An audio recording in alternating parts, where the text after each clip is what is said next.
না ঘটলেও একটা পরিবর্তন তো ঘটবে, কারণ আওয়ামী লীগের তো সমর্থক আছে। রাজাকি, ভারত সরকার বলছে হাসিনার বক্তব্য ভারত অনুমোদন করে না, আবার দিল্লিতে বসেই শেখ হাসিনা একের পর এক রাজনৈতিক বক্তব্য দিয়ে যাচ্ছে। তাহলে ভারতকে আসলে নীরব দর্শকের ভূমিকা পালন করছে। ধন্যবাদ আপনাকে এবং আমার দুইজন বিজ্ঞ সমালোচক এবং আপনার নিউজ 24 এর দর্শক শ্রোতা। বিষয়টা খুব সিম্পল। আপনাকে বুঝতে হবে যে এই শেখ হাসিনার কনফারেন্সের আগে সার্জিও গোর যিনি দিল্লিতে আমেরিকার অ্যাম্বাসেডর, শুধু তাই না, পরিচিতি আছে যে উনি ট্রাম্পের বন্ধু, প্লাস উনি দক্ষিণ এশিয়ার উনি রিপ্রেজেন্ট করেন। হ্যাঁ, বিশেষ দূত ট্রাম্পের বিশেষ দূত। It's a very big volume, মানে উনি একটা বিরাট মাপের লোক। এবং সেই ভদ্রলোক ঢাকায় এসে বাংলাদেশে ভারতের হাইকমিশনের সাথে দেখা করছেন। দেখা করার পর ভারতের হাইকমিশনকে ডেকে দিল্লি নিয়ে গেছে এবং পরিষ্কার সেখানে আমরা পরে যেটা বুঝতে পারলাম, পরিষ্কার বলা হয়েছে শেখ হাসিনা যাতে ওখানে বসে কোনো উস্কানিমূলক বক্তব্য না দেয়। এবং এই বার্তাটা দিয়ে আসার পরেও কিন্তু যথারীতি শেখ হাসিনা তার কনফারেন্স করছে। এটার মানে হচ্ছে কি, যে ওটাকে আমলে নেওয়া হয় নাই। আবার শেখ হাসিনা বক্তব্য দেওয়ার পর বাংলাদেশের 55 বছরের ইতিহাসে যদি শীত দ্বারা সোজা করে কোনো বক্তব্য দিয়ে থাকে, সেটা দিয়েছে আমাদের খলিলুর রহমান সাহেব। এবং যে সমস্ত শব্দগুলো প্রয়োগ করা হয়েছে এবং সেখানে বলা হয়েছে উনি গণহত্যা করেছেন, উনি দণ্ডপ্রাপ্ত মৃত্যুদণ্ডের আসামি এবং ওনাকে শেল্টার দেওয়ার মানে আমাদের সার্বভৌমত্ব নিয়ে প্রশ্ন তুলছে। আমি খলিলুর রহমান সাহেবের বক্তব্যটা দিচ্ছি। এবং এইগুলা সাধারণত এই ধরনের শব্দ ব্যবহার করে যুদ্ধ অবস্থায় এরকম। ঠিক তার পরিপ্রেক্ষিতে আমরা যখন এই রণধীর জয়সওয়ালের বক্তব্য শুনলাম, তখন তিনি বললেন যে এটার সাথে ভারত সরকার সম্পৃক্ত না তার বক্তব্যের সাথে। ইয়েস, আই ডু এডমিট যে ঠিক আছে সম্পৃক্ত না, বাট নিষেধ করতে পারতো, কোনো সন্দেহ নাই। কারণ একটা দেশের মধ্যে বসে আপনি যখন আরেকটা দেশের বিরুদ্ধে কথা বলবেন এবং দেশে উস্কানিমূলক কথা বলবেন, ঠিক তখন সেটাকে আপনি বন্ধ করতে পারতেন। এখন প্রশ্ন হচ্ছে ভারত সরকারের কাছে, ব্যক্তি শেখ হাসিনা বড় না বাংলাদেশটা বড়? সেই প্রশ্নের জায়গাটায় আমরা এখন আসতে চাই। আপনার পর্যবেক্ষণ কি বলে, ব্যক্তি শেখ হাসিনা বড় না বাংলাদেশ বড়? আমি তো প্রশ্নটা রাখলাম, কিন্তু এখানে একটা কথা আছে। আমাদের পররাষ্ট্রমন্ত্রী তার এই বক্তব্য দেওয়ার পর যেই জবাবটা আসা উচিত ছিল তার দ্বিগুণ তিনগুণ শক্তিশালী বেগে সেটা আসেনি। অর্থাৎ মনে হলো ব্যাকফুটে চলে গেছেন। তখন বললেন কি, আমরা এই বিষয়ে ভারত সরকারের কোনো সায় নাই। এই কথাটার মানে হচ্ছে এই যে এটা টেস্ট কেসও হতে পারে যে বাংলাদেশের বর্তমান অবস্থাটা কেমন, কি অবস্থা, সবকিছু মিলে আমার কাছে মনে হয় যে ওনারা পরখ করতে চেয়েছেন। কিন্তু আজকে পর্যন্ত আমি মনে করি যে মানে ভারত সরকারের উচিত এমন কোনো বক্তব্য অ্যালাউ করতে না দেয়া, কারণ আপনাকে রাষ্ট্রের সাথে কাজ করতে হবে, রাষ্ট্র টু রাষ্ট্র। এবং ইউনূস সরকারে আসার পর বাংলাদেশ ভারতের যে সম্পর্কটা ছিল একটা বৈরী সম্পর্ক আমরা দেখছিলাম, এবং আমরা মনে করছি নির্বাচন হয়ে গেলে তারপর সব ঠিক হয়ে যাবে। এবং তারা বলছিলেনও যে নির্বাচিত সরকার আসলে আমরা নির্বাচিত সরকারের সাথে সমস্ত রকমের কাজ করতে আগ্রহী। তাহলে নির্বাচিত সরকার আসছে, তার মানে কি নির্বাচিত সরকার is not the issue, rather সরকারটা তাদের মন মতো হয় কি না। অর্থাৎ আমি অনেকদিন আগেও বলেছিলাম শেখ হাসিনার জায়গাটায় সরকারকে দেখতে চায়। এখন শেখ হাসিনার জায়গায় যে সরকারটা থাকবে না, সেই সরকারের সাথে ভারতের সম্পর্ক ভালো হওয়া। ভারত কি আসলে পুতুল সরকার চায় যেন তাদের সরকারের বিষয় না, বিষয় হচ্ছে আপনি দুইটা স্টেটমেন্ট ধরেন, আপনি এখানে শেখ হাসিনাকেও ডামি ধরতে পারেন, এখানে ইভেন খলিলুর রহমান। কারণ যে বক্তব্য খলিলুর রহমান সাহেব দিছে, আপনি চিন্তা করেন যে শেখ হাসিনার নেপথ্য শক্তিকে, খলিলুর রহমানের সাহেব নেপথ্য শক্তিকে, এই দুইটা জন্য চিন্তা করেন তাহলে দুইটা দামি দাঁড়ানো আছে, কিন্তু বক্তব্য আসতেছে এরকম। অর্থাৎ ওই শক্ত শব্দগুলো প্রয়োগ করার ক্ষেত্রে খলিলুর রহমান সাহেবেরও কোথাও একটা শক্তি আছে। যে শক্তি, যেমন হাসিনা একটা শক্তি আছে নিষেধ করা সত্ত্বেও উনি ওখানে কনফারেন্স করতেছে। সুতরাং আমার কাছে মনে হয় যে বাংলাদেশের আমরা লোকগুলা বা বাংলাদেশের সরকারগুলা আদৌ কখনো স্বাধীন ছিল কিনা, কখনো হয়তো আমি ওনার নেতৃত্বে, কখনো হয়তো আপনার নেতৃত্বে, কখনো আজিজ ভাইয়ের নেতৃত্বে, আমার কাছে এ পর্যন্ত তাই মনে হয়। ধন্যবাদ জানাচ্ছি অ্যাডভোকেট আবু হেরা রাজ্জাকি। জনাব এবি আজিজ, ডামিকে যেমনটি অ্যাডভোকেট আবু হেরা রাজ্জাকি প্রশ্ন তুলেছেন, ব্যাপারটা হলো আমাদের কাছে পরিচিত যে উনি, আপনিও যার লোক, উনিও তাই, সোরাব ভাইও তারই লোক, বা রাজ্জাকি ভাইও তারই লোক, তো ব্যাপারটা দামি হয়ে গেল। অর্থাৎ দুই পক্ষই, এখানে খেলোয়াড়কে আমি তো বলছি যে আমরা ভূ রাজনীতির চক্করের মধ্যে আছি অথবা ফাঁদের মধ্যে আছি। হ্যাঁ, এখন খেলতেছে, শেখ হাসিনাকে নিয়ে খেলতেছে, ভারত খেলতেছে, যুক্তরাষ্ট্রও খেলতেছে, অন্য কেউ খেলতেছে না, এই দুজনের খেলা। এরই মধ্যে আমরা দেখছি যে সামাজিক যোগাযোগ মাধ্যম থেকে বিভিন্ন মহলে কিন্তু একটি প্রশ্ন ঘুরপাক খাচ্ছে, হাসিনা জীবিত না মৃত? না, এটা বলছে এই কারণেই যে ধরেন সোহরাব ভাই ও প্রবীণ, আমি তো ধরেন 78 সাল থেকে প্রফেশনে, আর অবজারভারে আসছি 80 সালে, আমি সেখান থেকেও যদি কাউন্ট হয়, কোনো ব্যক্তি, কোনো রাজনীতিবিদ, কোনো ব্যক্তি প্রেস কনফারেন্স করছে, তার চেহারা দেখা যায় নাই অথবা রিপোর্টারের চেহারা দেখা যায় নাই, এরকম ইতিহাস আমি দেখিনি। হ্যাঁ, প্রেস রিলিজ দিচ্ছে, অন্ধকারের ভিতরে প্রেস রিলিজ দিচ্ছে, এখন ফ্যাক্ট চেক দেয়, কিন্তু অডিও ভিডিও অর্থাৎ হাজির হয়ে তার কোনো ইন্টারভিউ, কোনো চেহারা দেখা যায় না, এটা দেখা। এই জন্যই এরকম একটা জনশ্রুতি তৈরি হয়েছে। আদৌ তিনি বন্দি কিনা, আদৌ তিনি জীবিত কিনা, এই প্রশ্ন আসে। তার ছেলে আছে, মেয়ে আছে, ওখানে বহু আওয়ামী লীগের নেতা আছে, কারোর সাথে তো একবার দেখা হয় না, দেখা যায় না। আবার যেখানে প্রেস কনফারেন্সে যেটা বলছিলাম, ফরেনার্স দের করেসপন্ডেন্ট, অর্থাৎ ভারতের ফরেনার করেসপন্ডেন্ট, যারা ফরেন করেসপন্ডেন্ট, সেখানে জয় ছিল, সেখানে আপনার সাকিব আল হাসান ছিল, আর নফেল ছিল। হ্যাঁ, জয় কিন্তু তাও জুমে কানেক্ট হয়েছে। হ্যাঁ, আর সাকিব আল হাসানও তাই, সে ওখানে আসেনি। হ্যাঁ, গাড়ির থেকেই সে জুমে জয়েন করছে। এই খালি উপস্থিত ছিল নফেল। হ্যাঁ, তার চেহারাটা তো ঠিকই দেখা গেছে, কিন্তু আপনার ভার্চুয়ালি কথা বলছে। শেখ হাসিনার কোনো চেহারা, ভয়েস হয়তো ব্যান্ড আছে, হয়তো আমাদের ডাক্তার জাহিদ আছে, এক ধমক দিছে, আমাদের মিডিয়া সব হাগে ফেলাইছে। হ্যাঁ, হাগে ফেলাইছে। তো ট্রাইব্যুনালের চিফ বলছে যে যদি উস্কানিমূলক বক্তৃতা না দেয়, বিচার বিভাগ নিয়ে কোনো বক্তব্য না দেয়, সাধারণ বক্তৃতা দিতে পারবে। আর সরকার এবং চিফ প্রসিকিউটরের বক্তব্যে পার্থক্য আমরা কেন দেখলাম না? সরকাররা, চিফ প্রসিকিউটর বিচারক, বিচারের দায়িত্বে, তাই না? বিচারকটা সে চিফ প্রসিকিউটর। ট্রাইব্যুনালের বক্তৃতা তারটা যদি আমি ধরি, তাহলে তিনি তো বলছে যে উস্কানিমূলক বক্তৃতা না দিলে, সাধারণ স্বাভাবিক বক্তৃতা দিলে সে দিতে পারবে বলছে। কিন্তু ডাক্তার জাহিদ বলছিল যে না, সে বক্তৃতা যদি দেয়, এটা শোনা যায়, তাকে কেউ যদি ছাপে, কোনো মিডিয়া প্রচার করে, তাহলে তাকে আইনের ধন্যবাদ জানাচ্ছি জনাব এম এ আজিজ। এখানে আমি একটু জানতে চাই অ্যাডভোকেট আবহিনা রাজ্জাককে, যেহেতু আপনি নিজে একজন আইনজীবী, আইনের দিকটা যদি আমাদের একটু বুঝিয়ে বলেন, উস্কানিমূলক বক্তব্য আর সাধারণ বক্তব্যের পার্থক্য নির্ধারণের মানদণ্ড কি হতো? আমার কাছে এগুলা এরকম মনে হয় না। একটা কথা বলি, আজিজ ভাইয়ের কথা ধরে, যে বলছে যে কথা, কেউ কেউ বলছেন শেখ হাসিনা বেঁচে আছেন কিনা। তো বেঁচে আছেন কিনা, ইটস এ কোশ্চেন মার্ক। 2 নম্বর, উনি কি বেঁচে আছেন, ধরে নিলাম বেঁচে আছেন, তাহলে কি মানসিক ভারসাম্যহীন কিনা? কারণ হচ্ছে, এটা কেন বলছি কথাটা, এই যে আজিজ ভাই বললেন যে এত আয়োজন করে যখন আপনি একটা প্রেস কনফারেন্স করবেন, সভ্য জগতের কোথাও নাই যে প্রেস কনফারেন্স করবো অথচ তার চেহারা দেখবো না। তার মানে it's a question mark, there is a doubt. আর ডাউট যখন থাকবে, আমি যখন তাকে ফিজিক্যালি দেখতেছি না, তখন ওই বক্তব্যগুলো আদৌ তার কিনা। কারণ এখন এর যুগে অনেক কিছু সম্ভব। আর আপনি যদি এখন চিফ প্রসিকিউটর কি বলছে, যে উনি যদি উস্কানিমূলক বক্তব্য না দিয়ে থাকেন, মানে ছাড়া যদি কোনো বক্তব্য দেন, উনি এটা ডিফাইন করবেন কিভাবে, পার্থক্যটা করলেন কিভাবে, ইন অ্যাডভান্স ওনার বলার দরকারটা কি, তার মানে কি?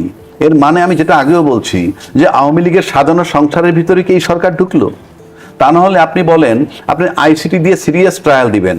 আমরা অতীতে দেখছি তাজুল ইসলাম ট্রায়াল দিচ্ছে, কতগুলা মামলা করছে। কেউ বলছে সে জামাতের লোক, সে বিচারকগুলোও কি জামাতের? তাকে আপনি বলতে পারেন বিচারক জামাতের হলে তারা সরাইয়ে দেন। আবার তাকে সরাইলেন কেন? সরাইয়ে যাকে আনছেন, আপনি তো রিলেভেন্টই না আপনার সাথে এই বিষয়টা, যে শেখ হাসিনা কি ধরনের বক্তব্য দিতে পারবে কি পারবে না, এটা কি চিফ প্রসিকিউটরের সাথে রিলেটেড, কোনোভাবে রিলেটেড? কেন আপনি বলছেন? তার মানে you are creating problem over here. কারণ একটা রাষ্ট্রে বসে সে যখন বলতেছে সে আমার নিয়ন্ত্রণের বাইরে, সেই নিয়ন্ত্রণের বাইরে যে লোকটা, তাকে আমি এখানে বসে কন্ট্রোল করতে পারি না। পাশাপাশি আপনি তাকে অ্যালাউ করছেন টু সাম এক্সটেন্ট। এটা বলার মানে তো অ্যালাউ করা, যে উস্কানিমূলক বক্তব্য যদি না হয় তাহলে আপনি দিতে পারবেন। আপনি কে ভাই এটা বলার? অসংখ্য ধন্যবাদ। শেখ হাসিনার বেলায় আসেন, আপনি কি লক্ষ্য করে দেখেছেন শেখ হাসিনা যখন গেল কিভাবে গেল? শেখ হাসিনা যাওয়ার ক্ষেত্রে আমাদের বিমান বাহিনী, আমাদের সেনাবাহিনী এবং ভারত কর্তৃপক্ষ তিনজনের একটা সমঝোতায় আসতেছে একটা জায়গায়। এবং আমরা দেখছি যে 45 মিনিটের সময়ের কথাও বলেছে সেনাপ্রধান, যে আপনার হাতে আর মাত্র 45 মিনিট সময় আছে। কিন্তু আমার কাছে ব্যক্তিগতভাবে মনে হয় না যে এটা 45 মিনিট সময়ের সিদ্ধান্ত বা ওই দিনের সিদ্ধান্ত। ভার্চুয়ালি উনি 5 তারিখ গেলেও আমরা ইতিমধ্যে যেটা চলে আসছে অলরেডি সোশ্যাল মিডিয়ায়, কেউ বলছে 4 তারিখ, আর আমার বিবেচনায় মনে হচ্ছে সে 3 তারিখ ইনফ্যাক্ট অফিসিয়ালি বুঝে ফেলছে যে তাকে পদত্যাগ করতে হবে কিংবা চলে যেতে হবে। এবং এটা সময় লাগছে, এটা তামাশা না। দুইটা রাষ্ট্র, আপনি মনে করবেন না যে ইন্ডিয়ার সাথে আপনার যত মধুর সম্পর্কই থাকুক আপনি শেখ হাসিনার, আপনি একটা ফ্লাইট নিয়ে রওনা দিলেই আপনি এরকম টালমাটাল পরিস্থিতিতে আপনি বিভিন্ন একটা ফ্লাইট নিয়ে ওই যে সমস্ত সিগন্যাল বন্ধ করে ইচ্ছা করলেই চলে যেতে পারবেন। Not that. তার মানে হচ্ছেই আমার দেশের বিমান বাহিনী, আমার দেশের সেনাবাহিনী এবং ভারতের যে সংশ্লিষ্ট কর্তৃপক্ষ যারা, তিনজনের সমঝোতার ভিত্তিতে উনি গেছেন। তো তিনজনের সমঝোতার ভিত্তিতে যদি আপনি যেয়ে থাকেন, তখন তো উনি অনুপ চেটিয়ার মতো একজন বন্দী আসামি না। আমার দেশ থেকে তাকে দিয়ে আসা হয়েছে, দুইটা সরকার সমঝোতার ভিত্তিতে নিছে। এই যে সমঝোতার ভিত্তিতে নিলে আপনি 2013 ওইটা অ্যাপ্লাই করতে পারবেন কিনা। কেউ হয়তো বলতে পারে যে আমি একটু আগে কি বললাম এখন কি বলছি। আমি সবসময় যেটা আমার পক্ষে মনে করি যৌক্তিক, আমি ঠিক সেই কথাটাই বলতে চাই। আপনারা তো নিলেন, দুইটা দেশ তো একত্র হয়ে সমঝোতার ভিত্তিতে আপনি নিছেন, তাকে আপনি এখন ফেরত আনবেন কিভাবে, কোন আইনে? এবং তখন তো সে মানে কি বলে আসামি প্রমাণিত হয়েছে ওখানে যাওয়ার পর। কিন্তু আমরা যেটা দেখতেছি যে সেখানে উনি প্রেস কনফারেন্স করতেছেন, সবকিছুতে অ্যালাউ করতেছি, এবং যাওয়াটা ছিল দুই দেশের সরকারের সমঝোতার ভিত্তিতে। এবং সমঝোতার ভিত্তিতে গিয়ে থাকলে তাকে আনার প্রক্রিয়াটা 2013 আওতায় আসবে কিনা, এটা যেমন একটা প্রশ্ন।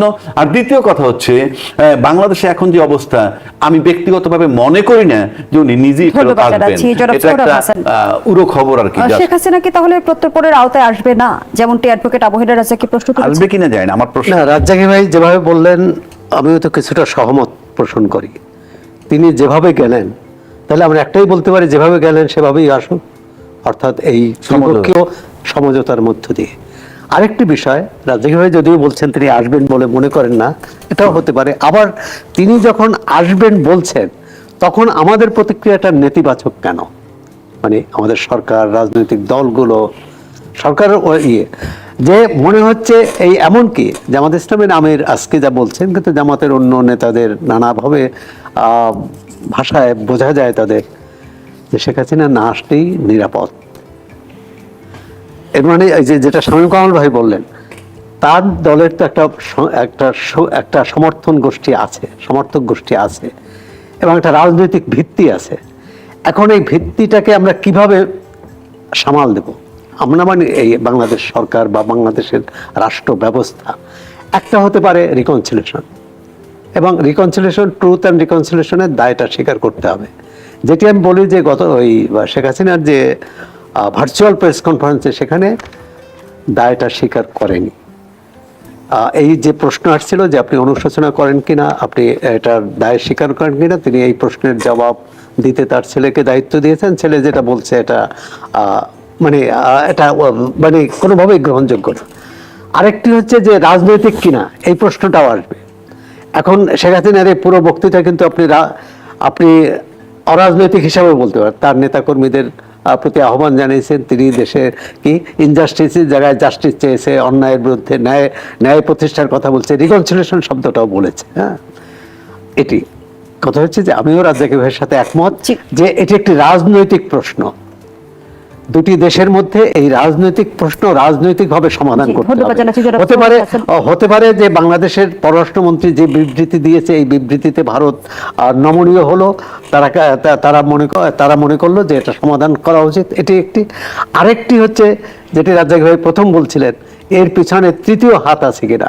কারণ সার্জিও গোর আসার পর তিনি এখানে ভারতীয় হাইকমান্ডের সাথে দেখা করেছেন, তিনি আবার দিল্লিতে গিয়েছেন। এর পরপরই শেখ হাসিনার প্রোগ্রামটা হয়তো হতে পারে 5 আগস্টকে সামনে রেখে।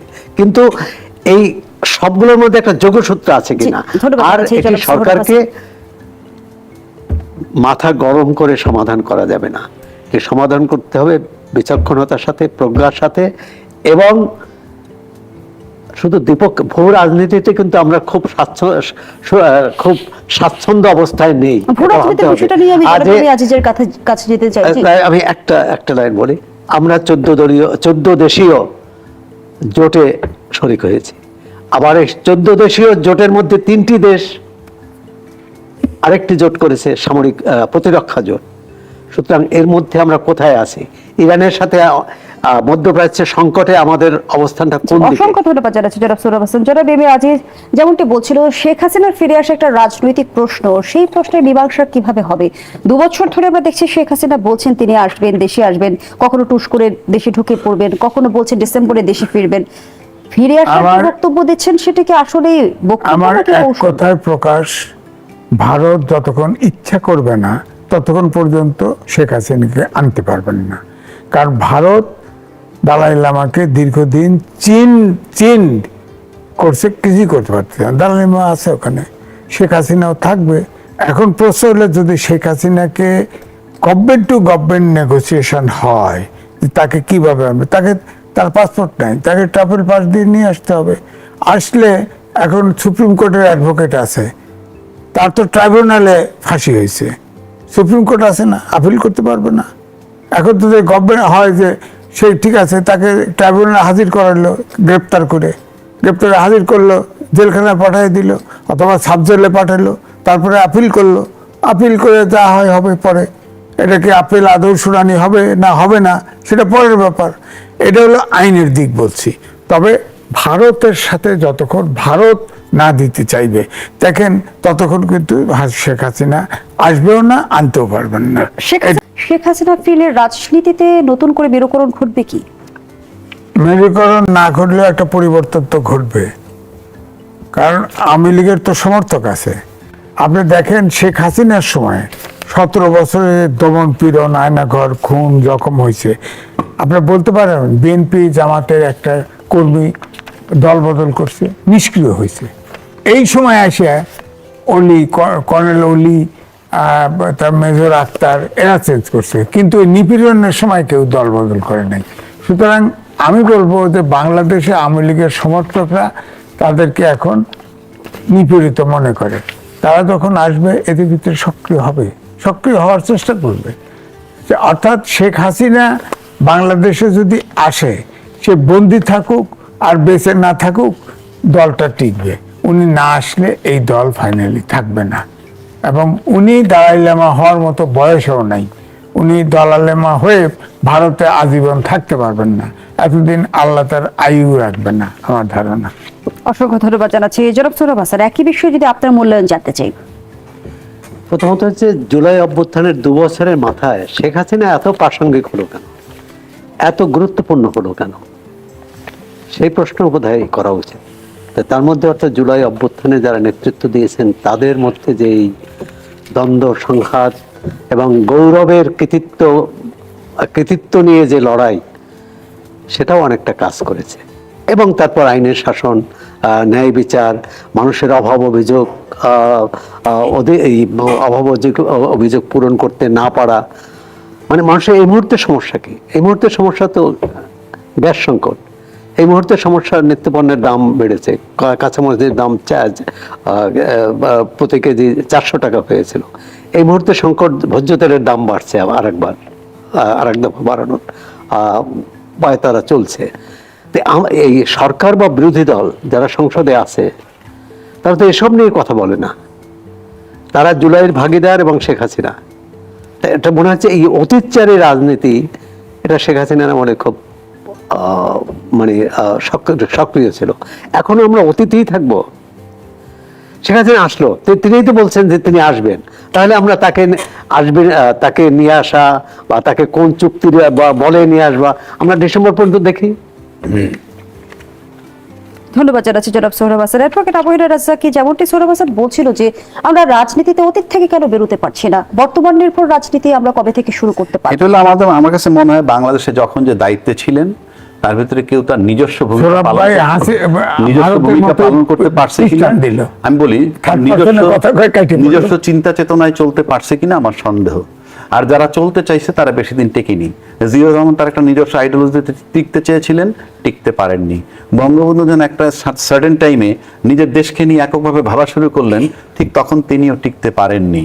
আর যিনি দেশটাকে নিয়ে ওইভাবে ভাবেন নাই, অন্যের দ্বারা প্রচারিত ছিলেন, তারা লম্বা সময় ক্ষমতায় ছিলেন। তার মধ্যে অন্যতম হুসেইন মোহাম্মদ এরশাদ 9 বছর, তারপরে শেখ হাসিনা তিনি ছিলেন 2 দফায় 20 বছর।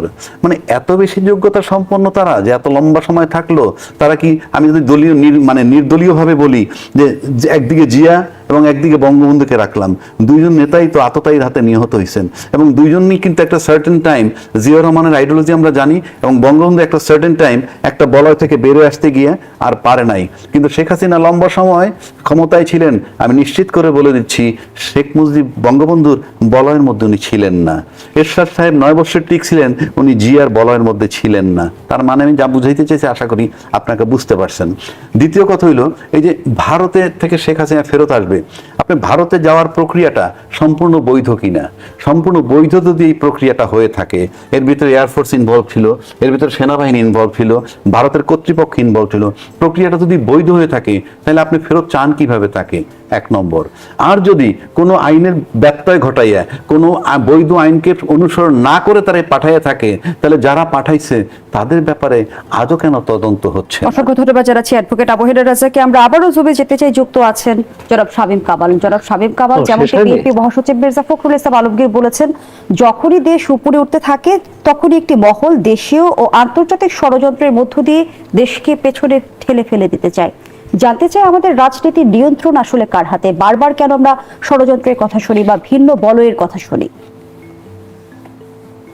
আচ্ছা, আমি ঠিক উপরে উঠতে আমি কখনো দেখি নেই। স্বাধীনতার পরে রাজ্জাকি ভাই যেটা বললেন, স্বাধীনতার পরে কোন সরকার কিন্তু উপরে ওঠার চেষ্টা করেনি, নিজ পায়ে দাঁড়ানোর উপর চেষ্টা করেনি। এবং আমি এভাবেই অনেকবারই বলেছি যে প্রত্যেকটা নির্বাচিত সরকার স্বাধীনতার পরে বাংলাদেশের স্বার্থকে নির্লজ্জের মতো বিক্রি করে দিয়েছে, তাদের ক্ষমতায় থাকার জন্য বা অন্য কোনো যে কোনো কারণেই হোক না কেন। এটা নিয়ে ডিবেটের কিছু দেখি না। এখন যখনই দেশ উন্নতি, এই যে প্রায় 6 মাস হতে গেল, এর মধ্যে আমরা কি গুণগত পরিবর্তন দেখলাম যার মাধ্যমে আমরা শক্তিশালী একটা অবস্থানে যেতে পারবো? আমি কোনো অবস্থান দেখতে পাচ্ছি না কিন্তু। সুতরাং আমরা বরং যেটা দেখতে পেলাম যে সার্জিও গোরের ভ্রমণ, মানে বাংলাদেশ সফরের পরে পুরো মানে বাংলাদেশের কূটনৈতিক অবস্থানটা অনেকটা কচু পাতার পানির মতো টলমলে। এবং আমি মনে করি যদি শেখ হাসিনা ফিরে আসেন, তাহলে একটা বড় ধরনের টালমাটাল অবস্থা তৈরি হবে, এবং নির্বাচিত সরকারের পরবর্তী সময়টা আওয়ামী লীগকে সামাল দিতেই ব্যস্ত থাকতে হবে।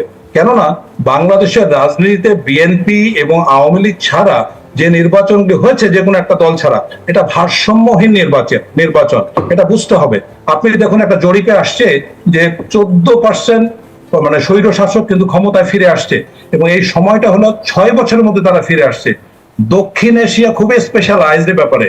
ভারতে গান্ধী পরিবার, বাংলাদেশে জিয়া বা শেখ মুজিব পরিবার, পাকিস্তানে ভুট্টো পরিবার, শ্রীলঙ্কায় বন্দর নায়েক পরিবার, তারা ক্রমাগতভাবে ধারাবাহিকভাবে ক্ষমতায় এসছে। সুতরাং এই ট্রেন্ডটার দিকে আমাদের খেয়াল করতে হবে।